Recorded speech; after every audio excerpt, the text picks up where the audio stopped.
ধানের তুষ দিয়ে বানানো হচ্ছে বাড়ি, বৃষ্টি কিংবা ভূমিকম্পেও থাকবে অক্ষত।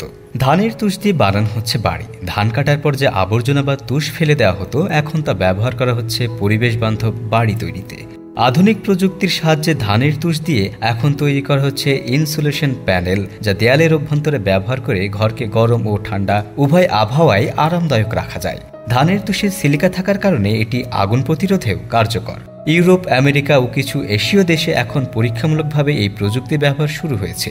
এটি শুধু খরচ বাঁচায় না, বরং পরিবেশের উপর নেতিবাচক প্রভাব কমায়। এই নতুন উদ্ভাবন কৃষিজ বর্জ্যকে সম্পদে রূপান্তর করার এক চমৎকার দৃষ্টান্ত।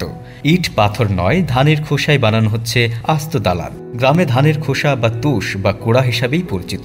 তা সাধারণত হাঁস মুরগির খাবার হিসাবে ব্যবহার করা হয়। আবার কেউ কেউ জ্বালান হিসাবে ব্যবহার করে থাকেন। কেউ যদি বলে ধানের সেই খোসা দিয়েই তৈরি হচ্ছে আস্ত বিল্ডিং, তবে কি বিশ্বাস করবেন? শুনতে অবিশ্বাস্য লাগলেও সত্যি।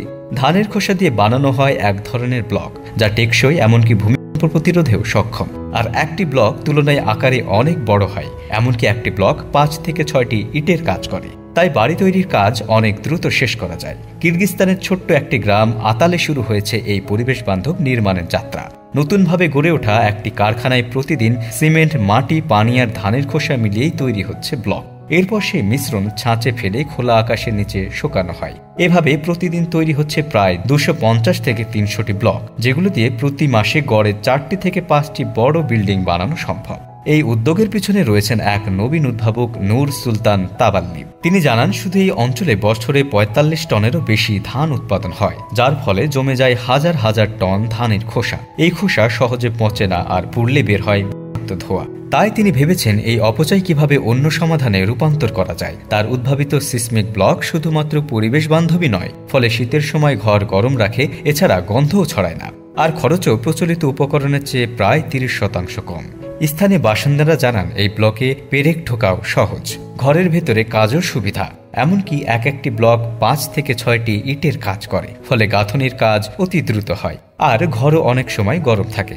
এখন পর্যন্ত কিরগিজস্তানের নানা এলাকায় 300টিরও বেশি ঘর বানানো হয়েছে এই ধানের খোসার ব্লক দিয়ে। শুধু বাড়ি নয়, এ যেন এক বিকল্প ভবিষ্যৎ। ইট যেখানে আবর্জনা নয়, পরিবেশ বান্ধব চিন্তায় হয়ে উঠেছে ঘর গড়ার প্রধান হাতিয়ার। প্রতিবেদনটি তৈরিতে তথ্য উপাত্তের সাহায্য নেওয়া হয়েছে। ভবিষ্যতে এটি আরও জনপ্রিয় হতে পারে। সেই সঙ্গে আপনি বাংলাদেশের কোন জেলা থেকে এই ভিডিওটি দেখছেন আমাদের কমেন্ট করে জানান। আমরা পরবর্তী ভিডিওতে আপনাকে ধন্যবাদ জানাতে ভুলব না। এতক্ষণ আমাদের সাথে থাকার জন্য ধন্যবাদ।